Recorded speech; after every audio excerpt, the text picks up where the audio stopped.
If you believe everyone, no matter where they live, deserve a place to call home, you're not alone. On Housing for Good, host Chris Goodson and Karolyn Moore explore housing solutions from McPherson to communities across Kansas and beyond. We bring you stories and insights from housing experts, policymakers, and people who are making a real impact.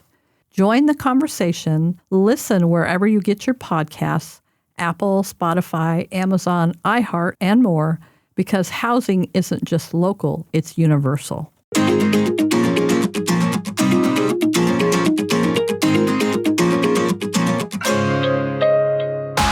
Welcome to Housing for Good, a podcast dedicated to housing topics and issues affecting our communities in McPherson County and beyond.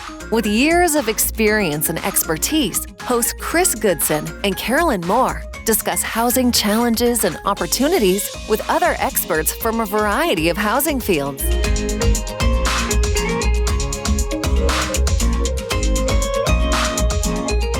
Hello and welcome to this week's episode of Housing for Good. I'm Karolyn. And I'm Chris. All right, Chris, I got some news. By the way, welcome back. Thank you. Yeah. I was gone one day and things turned to, you know what? I know. It was a very interesting day the day I was And we gone. can do this podcast by ourselves. We've done that. We can. But it's not as fun.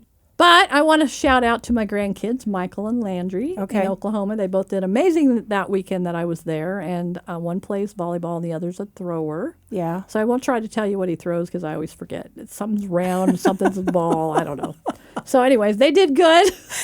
It was super fun. And it's super fun when you're the grandma and not the parent. Yeah. Because there's like a little, you're excited and proud, but it's not like you have that. That intensity. You don't have that. Yeah. You're like, oh, whatever. Yeah. So anyways. Okay, well, I've got some news for us. Okay. So this report just came out. Okay. Older adults are among the fastest growing homeless population. About 1/3 of the homeless adults are 55 and older, with many of them experiencing homelessness for the first time after the age of 50. Yeah, that's amazing. And we've seen that in the Oak Harbor cottages. Yeah. So we've been open for 4 years, and in that time, that population, even in our cottages, is growing. Yeah. We have more and more people. We had a senior who was sleeping on a bench because he had put his wife in a nursing home. Remember that? Yeah. We were able to rescue him in the wintertime. And then we just had one recently, again, living in their car. Yeah. In that age group who was on disability, struggling. Yeah. So it makes me sad that we can't figure this out. Yeah. Right? That people are having to sleep in their car to be able to have a place to. I know. From out of the it just weather, makes me super sad. So yeah. Anyway, so who we got here today, Karolyn? Okay, so today we are joined by David Foster. David is the new director at the YMCA in McPherson, but I'm going to let him introduce himself because this isn't the only Y he's in charge of. I know, and I've never met you before, so I was really excited I heard you were coming. I said, yay, we get to meet the new director and find out what's going on here. And I don't know if he's going to talk about some of the other places, but mostly he's going to talk about here. Yeah. Yeah. Absolutely. Well, thanks for having me again. I'm David Foster. I'm a senior branch director for the Greater Wichita YMCA, and I provide leadership to the Hutchinson YMCA, the Newton YMCA, and the McPherson YMCA, the most important one. Exactly, right? exactly. Yeah, absolutely. Exactly, yeah. Oh, my gosh. So you are spread thin. Tell me how you manage to take care of 3 YMCAs, 3 different towns. Well, we have a great staff, first of all. So in Newton, they have their own branch director. Okay. And then in Hutch, we have a senior program director that does a lot of the day-to-day operations. And the same thing here in McPherson. Darren Regier is our senior program director. So he's here in McPherson every day, and he oversees our sports programs, and he also provides leadership to a couple of other departments as well. So, it makes me sound busier than I am, but it's always good to surround yourself with great people. That helps a lot. I feel the same way. People are like, how do you do everything? Well, I have good people. Absolutely. I have great people. Yeah. So it's not me, really. Like, I was gone last Friday, and her and Joey handled this podcast. Without me, I could just go away, and you wouldn't even notice. That's the sign of good leadership, though, right? So you don't always have to be there. Yeah, that's true, I guess. But so what are we going to ask next? So what drew you to this whole YMCA thing? I mean, where did you come from? Did you just wake up one day and say, hey, I want to join the YMCA. I love them. Yeah, I actually grew up going to YMCA programs when I was a kid and never really considered it as a career option. But once I got into college, I was probably had been on my parents' couch a little bit too long one summer, and they decided you might ought to go out and find a job. So I did, and I was a summer camp counselor at the YMCA in Oklahoma City. And after that, I graduated from college and worked on my master's degree at Oklahoma State, and decided I thought I would take the college route, and wouldn't you know it, the Y came calling with a job, and I thought, well, I'll try that for a couple years until I really figure out what I want to do, and that was 29 years ago. So I think I think I'm kind of locked in now. You got you got off the couch and you got a career. That's I did, pretty amazing. yeah. It might not have happened as fast as you explained it, but still. It sounds way better than how it really happened. I know, so we'll right? go, well, I like your version better. That's how it always goes, right? I try to Absolutely. simplify things so we don't, so people get it. But Right. there's always a big old story behind everything. Yeah. Okay, so you work in 3 communities. Tell me, what is your first impression of the McPherson community? Very nice, very close-knit.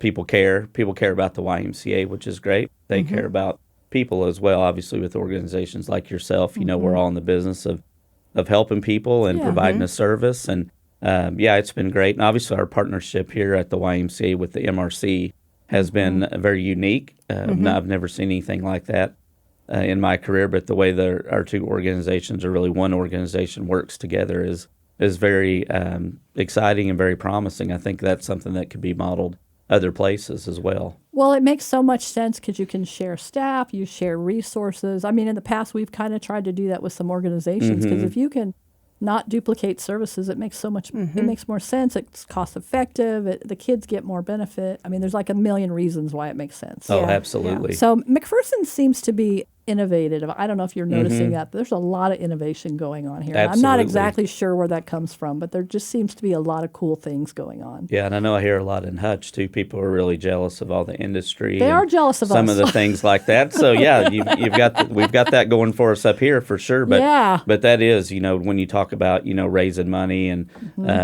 being in a philanthropic community, having those larger corporations can come in really handy when it comes to supporting the community and just a sense of pride that people have. So we just had our May Day celebration, All Schools Day. People call it both names. Did you get to be in on any of that, or were you out of town? No, I was around a little bit for that. So You have it was, to be around. Yeah, it was. Yeah, Isn't it mind-boggling? I didn't grow up a little here. bit. Yeah, I mean it's it's pretty. it's quite the process and Yeah. quite the event. But I didn't get to park in my normal parking spot near the YMCA that day. But hey, that's okay. I was probably in that spot. We always park by the Y and then walk over.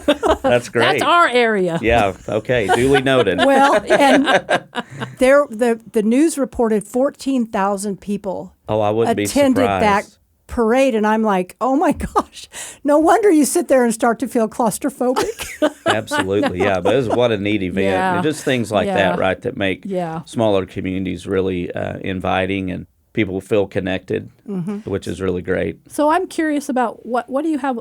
What's in store for the Y right now? Do you have plans? What's going on there? I know you've put in a new gym. I've heard all about yes, it. Yeah, new weight room was added, and the good thing about that was with the Y here becoming part of the Greater Wichita YMCA, that happened in Hutchinson about 4.5 years ago.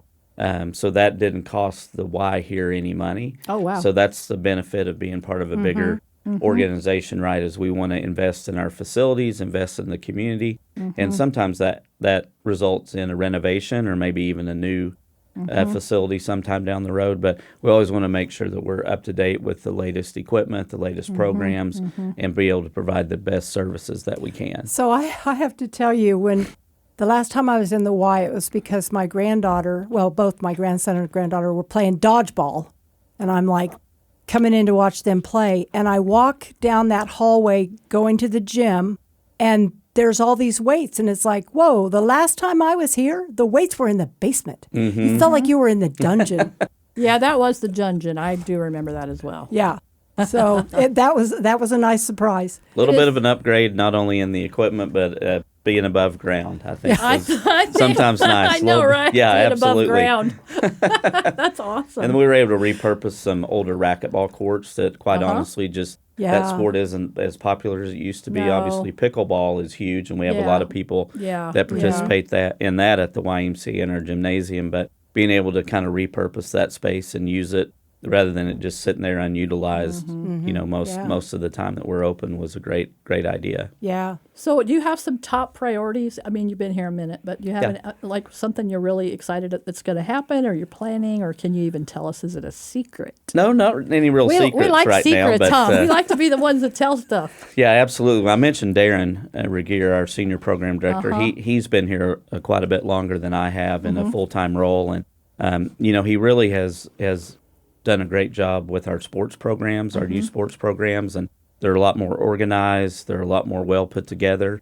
So really, we just want to provide a high-quality service, whether it's people coming in as members or if they're signing up for one of our programs. We want them to have a great experience when they're in the Y. So not that they weren't before, but we feel like we have some things and different programs and services that we can now provide that maybe we weren't able to in the past, and we want to make those the best they can be, and making sure that also we're keeping up with trends in fitness and health and wellness, but also our community outreach programs. So I think a lot of times the best known secret about the YMCA is that part of our mission is to be for all, regardless of their financial situation. So we want to make sure that people understand we have income-based financial assistance.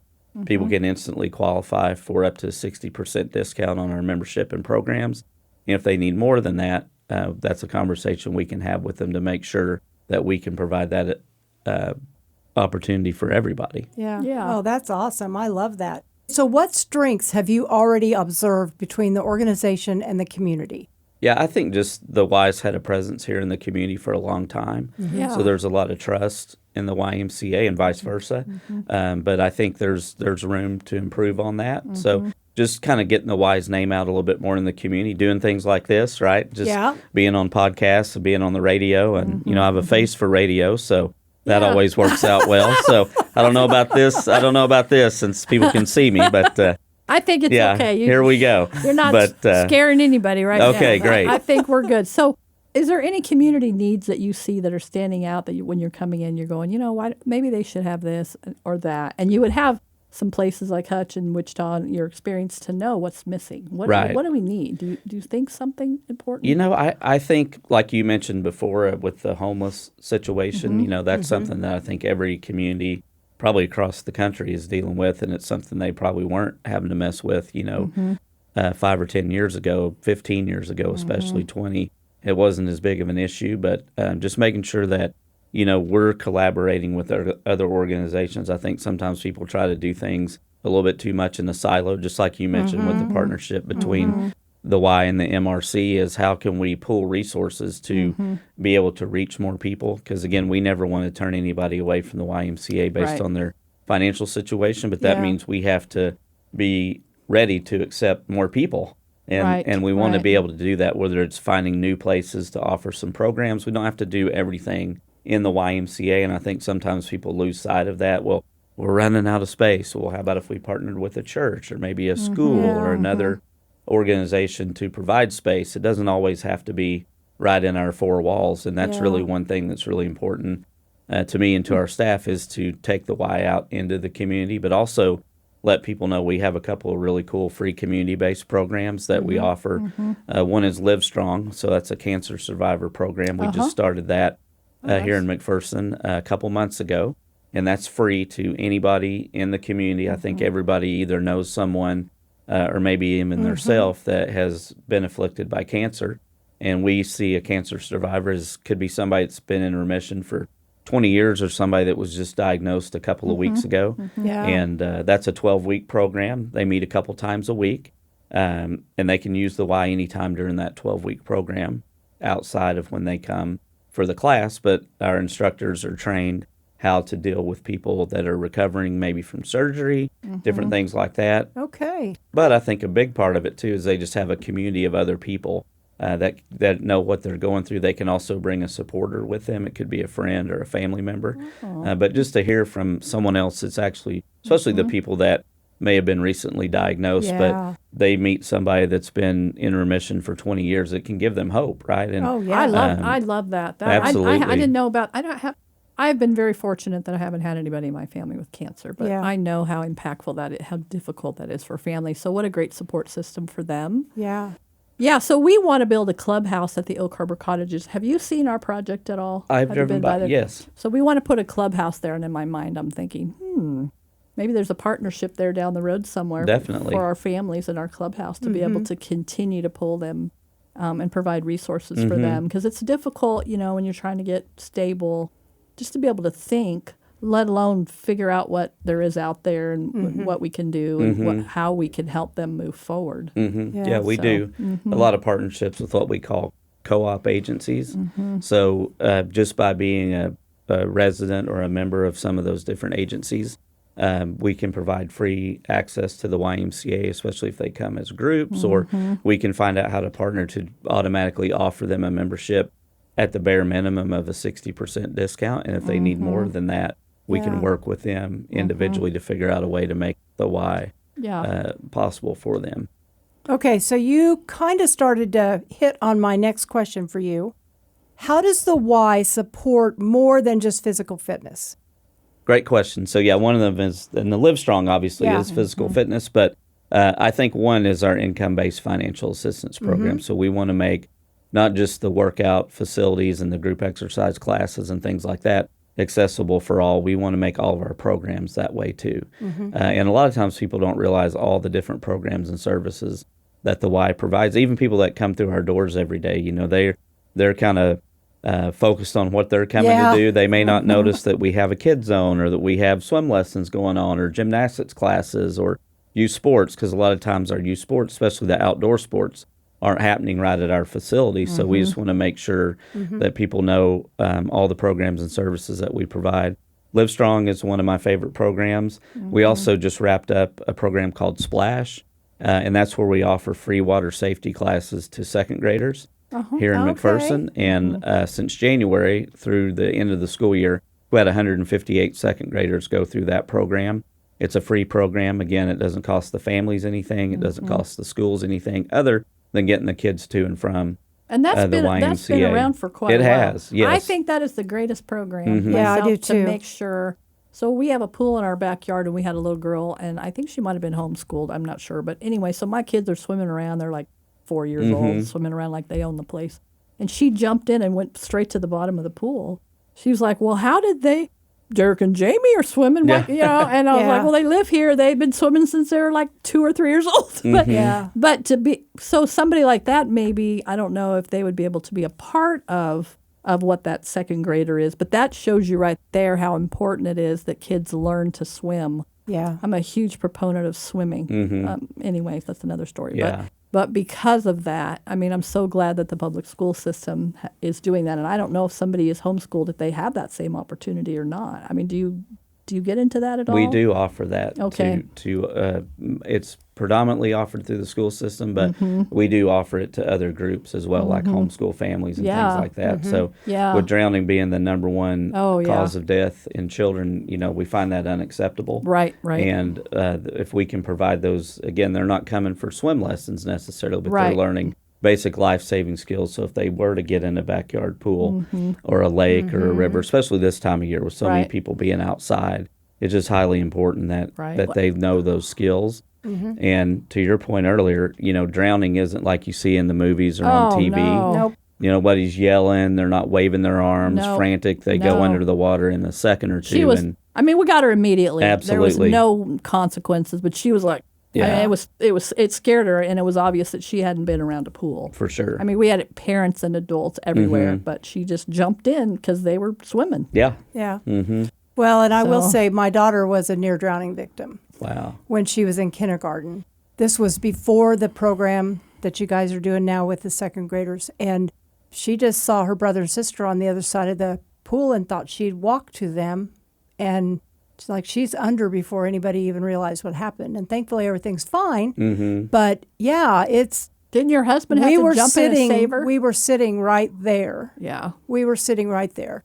And one of the girls that was there somebody said something about there's somebody on the bottom of the pool, and she just reached down and pulled her up. And then, Carrie had to get her breathing again. And that was scary. Yeah. And, God's good, because we left the hospital within 24 hours of that whole situation happening. but it doesn't always happen that way. So I'm so thankful for the program that you have. Well, especially in both situations that you both shared with the advent of cell phones and things like that. Parents are not quite as diligent as they should be, and most people are a little bit overconfident in their kids' ability to swim. So we call them water watchers. So we always need people watching the water, even if a lifeguard is present. You know, we need the community's help, even at the YMCA when they come and use the pool. We need people to be diligent, because it's something that happens fast, and even if you're paying the best of attention, you know, sometimes it could be too late, and we never want that to happen. And I will say that my son, that's my swimmer, that he was a swimmer, but he actually trained how to be a lifeguard at the Y. Right. And even today, I see him watch those skills. So when something's happening, I'm freaking out, right? And he just calmly handles the situation and does whatever needs to be done. He is like, if you have an emergency, he's your guy. He was a lifeguard since he was like 13 or 14 years old, and so I was really always grateful that training was available for him at the Y, that he could become a lifeguard, and at least, even if he didn't want to do that forever, he would be able to react just in your everyday life. For sure. Right? Yeah. And so, we're always grateful. So we love the Y, I will say. We talked a lot about some of these different things, but what partnerships play a part in building a healthier community? So what's missing out there? What do you have available where we can build a healthier community? Yeah, I think just coming alongside other like-minded organizations, and really, again, just making sure everybody, one, knows that we have a YMCA here, and two, that, you know, we're open to partnerships, we're open to collaborations, and the more we can partner and collaborate and, you know, get schools on board with different programs, and, you know, we have great partnerships with both colleges here, which I think is very unique and exciting, and a lot of other great organizations that we already partner with, but just talking about how we can expand on those and provide a healthier and build a healthier community. So what kind of opportunities would there be for the Y to support the broader community resilience or a crisis response effort? Yeah, you know, we kind of base our programs and services on prevention. So we kind of feel like if people are participating in the Y, if they're working out, if they're taking classes, if they're in our programs, right, they're automatically going to be healthier. Yeah. But as we've learned, especially after COVID, you know, that's just a part of it, right? Part of our mission is to build spirit, mind, and body. For also, we're really big on the spirit, of course, being a Christian-based organization. The body, I think everybody pretty much figures out, well, gosh, if I go to the Y, I'm probably going to get a little stronger or a little faster or at least feel a little bit better. Or at least be able to walk. Exactly, yeah. You know, wherever you're at, you know, you're going to be better. You're better than like I was in college, just sitting on the couch, right? You're out you're outdoing the guy sitting on the couch. So, but anyway, we just want to make sure that people have access to that healthy lifestyle, but also really the mind part of it, the mental health obviously is such an issue and probably leads to a lot of other, you know, things like housing and maybe addiction and things like that. So I think people don't always quantify the benefit. Maybe they're coming in and they are exercising, but they're not, you know, they're not looking like people on TV, or they're not, you know, the magazines and stuff, which I would caution anybody from thinking that that's actually real. However, but they don't think, gosh, how much better do I feel? Yeah. You know? Well, and I would think, too, just being a part of the Y and being a part, whether it's the cancer group that's supporting one another, or you're just in gymnastics and you're watching your kid do that activity, I think we're all more aware of the isolation that COVID caused and trying to figure out how do we help the generation that was kind of packed away during that time pick up on what they missed out on maybe. And so that it's an issue right now. That's a great point. Yeah, and I think we have to always pull this back to housing. So how would you say that this is connected to housing or housing instability? Do you have a comment about how this is connected or how that affects people who are struggling? Is that like too far out there, I guess? No, it makes total sense. I think it just kind of ties back into the whole, you know, if we look at it from a spirit, mind, and body standpoint, you know, if you don't have any of those three things in your life, or you're not doing well in any of those three things, it's going to affect your job. It's going to affect your home life. It's going to affect, you know, maybe your ability to stay employed. which I think all that, it all ties back usually to not being able to afford housing or have adequate housing a lot of times. So I think there's a big benefit into wellness, but also how that ties into being able to hold down a job and support your family or support yourself. And then, of course, if you don't have the money to do those things, you're probably not going to have money to eat properly. You're not going to have money for housing. It's just it's unfortunately a vicious cycle. And usually the things that are affordable aren't always good for you. Yeah. Or people choose to spend their money on things that aren't good for them, but it makes them feel better. Right. Temporarily. Yes. Temporarily. Yes, absolutely. Yeah. And we're looking long term. So I love this, this really fills something in our community that needs to be filled. Mind, body, and spirit. I think that's how you said it. And what that actually came to my mind early. We need to fill each one of those things fully in order to be able to be successful and move forward in our life, is to make sure that we are doing those things, not one of them unequally, but equally.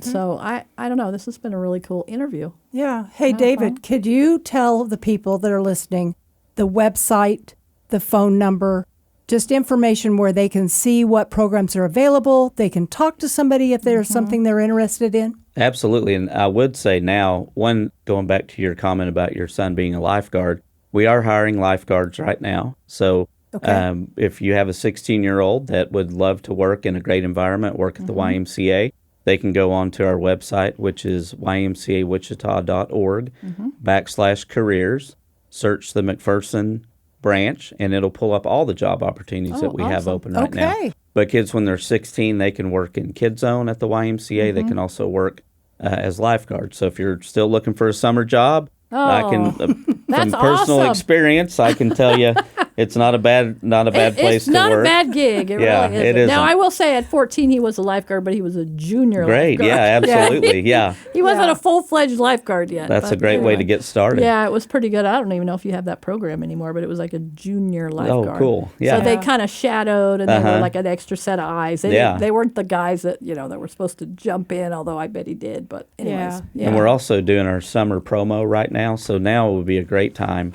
to join the Y. So now through May 29th, we're waiving the joiner fee, which is usually $75, and there's no prorated amount for the rest of May. Oh, so you could join for free, and you wouldn't pay your first draft until June 15th. Oh, that's awesome. And then after May 29th, so if you forget, starting on May 30th through June 15th, we're just waiving the joiner fee. So you'd still save $75. Yeah, It'd be a great time to get started with the Y. Of course, we also still have the income-based financial assistance and all those things that we can help everybody get connected and everybody become a member. But I know a lot of times this time of year, people start thinking about getting a little bit more healthy, getting a little bit more active. Maybe they're going on a vacation and, that type of thing. So we do have that special going on right now. So it'd be a great time to get in. And I will say this as well, that this is a national. Are you international? Is YMCA? We are, yeah. There's Ys all across the world. So we have listeners all across the country and all across the world. We have listeners. There is a YMCA wherever you are. Well, not everywhere.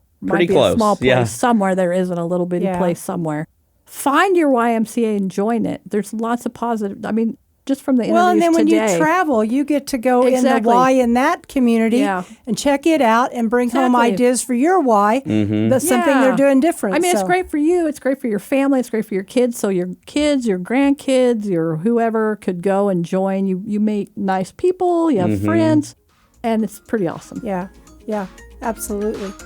All right. Well, this has been a very interesting topic. I love it. Thank you, David, for coming out and sharing with us.